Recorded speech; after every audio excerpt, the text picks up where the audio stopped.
আজকে ২ নং বাক্সুমালী ইউনিয়ন ১ নং ওয়ার্ডের চক্রামে বাংলাদেশ জাতীয়তাবাদী দলের বিজয় মিছিলে উপস্থিত থানা বিএনপি এবং ইউনিয়ন বিএনপি সকল নেতৃবৃন্দকে জানাই আসসালামু আলাইকুম।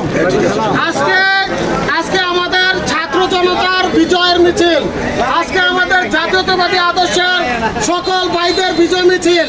আমরা এই 18 বছরে আমরা এই স্বৈরশাসক হাসিনার যাতাতলে আমরা পরে বিভিন্ন নির্যাতনের শিকার, আমরা বিভিন্ন সময়ে আমরা মামলা খেয়েছি, এক একজনে 90টা 100টা করে মামলা খেয়েছে, আমরা মুখ ফুটে কিছু বলতে পারি না। আজকে আমাদের সুযোগ এসেছে কিছু বলার, রাজপথে আমরা থাকবো, আগামী দিনে জাতীয়তাবাদী সরকার গঠন করবে এই আশা ব্যক্ত করে আমার বক্তব্য এখানে শেষ করছি। বাংলাদেশ